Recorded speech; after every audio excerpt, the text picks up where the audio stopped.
സാധനം വെച്ച് നിങ്ങളുടെ വീട്ടിലുള്ള സാധനം വെച്ച് നമുക്കൊരു ക്യൂട്ട് ഡ്രസ്സ് ഉണ്ടാക്കി തരട്ടെ. ഞാൻ കാണിച്ചു.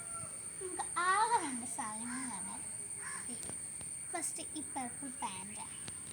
ഇത് ഞാനൊരു ഷോർട്ടിൻ്റെ ഒരു ഡ്രസ്സും എടുത്താണ്, പക്ഷേ ഇത് പട്ട് ഷർട്ട് പോലുണ്ട് ഇങ്ങനെ എടുക്കുന്നത്. പിന്നുള്ളത് ഈ ഒരു ഡ്രസ്സാണ്. നമുക്ക് വിചാരിക്കും ഇത് എന്ത് ഡ്രസ്സാണെന്ന് വിചാരിക്കും. ഇതൊരു അടിപൊളി ഡ്രസ്സാട്ടോ, എൻ്റെ ഫേവറേറ്റാണ്. ഇതാണ് ഡ്രസ്സ്, ഇതാണ് എൻ്റെ ഡ്രസ്സ്, ഇതാണ് ഡ്രസ്സ്. അപ്പം ഇതും പിന്നെ ഈ ഒരു ഷാൾ എന്ന് വെച്ചാൽ നമ്മളൊരു ഡ്രസ്സ് ഉണ്ടാക്കണം. അപ്പം ഞാൻ ഇട്ടിട്ട് വരാം കേട്ടോ. യെസ്, ഇതാണ് അപ്പം എൻ്റെ ലുക്ക്. അപ്പം ഇതാണ് എൻ്റെ ഡ്രസ്സ്. അതായത് ഇച്ചിരി ലോങ് ആണെങ്കിലും നല്ല അടിപൊളി മെറ്റീരിയലും എൻ്റെ ഇതുണ്ടോ നല്ല അടിപൊളിയായിട്ടാണ് വന്നിട്ടുള്ളത്. അതുമല്ല ഇതിൻ്റെ ഫ്ലവർ മെറ്റീരിയൽസ് അടിപൊളി കോട്ടൺ ആയിട്ടാണ്. ഇതിൻ്റെ അടിയിൽ കുറേ ലെയേഴ്സ് ആയിട്ടാട്ടോ. അതുകൊണ്ട് ഇത് നല്ല സോഫ്റ്റ് ആയിട്ട് നമുക്ക് ഒട്ടും പേടിക്കേണ്ട ആവശ്യമില്ല.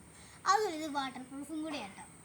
പിന്നെ ഇതിൻ്റെ അടിയിൽ ഞാൻ ഇട്ടേക്കുന്ന പാൻറ് ഇതാണ്, നല്ല പാൻറ് ക്വാളിറ്റി ആട്ടോ. ഒരു പർപ്പിൾ പിന്നെ ഒരു കളർഫുൾ രീതിയാണെന്ന് വിചാരിക്കില്ല, ഇതിലെൻ്റെ ഫേവറേറ്റ് കളർ കോമ്പിനേഷൻ ആട്ടോ. പിന്നെ നമ്മൾ ഫൈനലി ഈ ഷാൾ കൂടെ ഇട്ട് കഴിയുമ്പം നമുക്ക് അതിൻ്റെ ഫൈനൽ റിസൾട്ട് കാണാൻ പറ്റും. അപ്പം നമുക്ക് വേറെ ഷാൾ ഇടാം, വേണമെങ്കിൽ ഷാൾ ഇടണ്ട. ഷാളാണ് ഇതിലൂടെ ഏറ്റവും ബെസ്റ്റ് എന്നാണ് എനിക്ക് തോന്നിയിട്ടുള്ളത്. അപ്പം ഇതാണ് എൻ്റെ ഷാളും ഇതും കൂടെ വന്നിട്ടുള്ള ലുക്ക്.